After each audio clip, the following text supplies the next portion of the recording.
Today we're going to be doing a compost on our balcony and utilizing limited square footage, so this is good for those of you in apartments or just having a very small space to work with.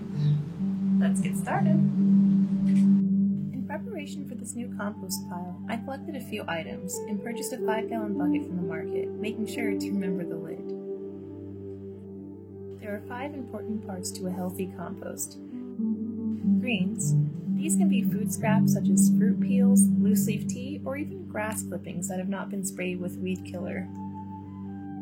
Browns.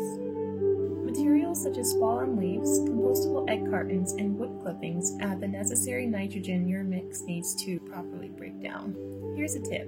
Since adding too many greens in the beginning can cause your compost to rot, you can freeze food scraps until you're ready to add them.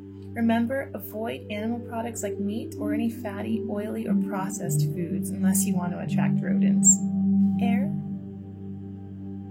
water, and heat are the final parts, which I'll explain later. Adding vents to our bucket will increase airflow and help our compost to breathe. We'll be using a drill bit to add holes along the sides near the top. You want to make sure your compost is moist, not soggy. So venting through the sides instead of the top will prevent excess moisture from entering and ruining your compost. And speaking of moisture, you'll only want to add water to the mix at the beginning just to start it off, because adding food scraps every week will increase moisture naturally. Do you remember what the last important part was? It's heat.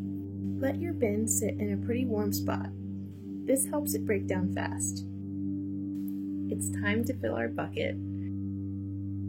As I rip away these materials, it reminds me of a story of a good man who had a very prosperous life and loved his father, who had supplied him with all of his wealth. But one day, a mischievous man came to the man's father asking if he thought his son only loved him because of the good fortune he had provided him, and wondered what his true character would be like if all those things were taken away from him. So the father agreed to the mischievous man's test, as long as he didn't kill his son. One by one, the man lost all of his earthly treasures. He began to think he was cursed, and even demanded an explanation for his suffering. His father came to him. He explains to him that he knew of great complexities and details in this world that his son could never comprehend, and even some things that may be terrifying could still be part of a good world. The story continues with the father giving his son double of everything he had lost, as a gift. The man never knew why he suffered, but he knew that he could trust his father's wisdom. This was the story of Job. And just as this compost will serve as the catalyst that brings new life to our gardens, let it be a reminder of the beautiful gardens our Heavenly Father wants to grow in our hearts. If you want to read the whole story, find a link in the description. Now, to maintain your compost, simply give it a good shake or stir every week, and as you add more greens and browns to the pile, to keep it nice and airy. Thanks for watching.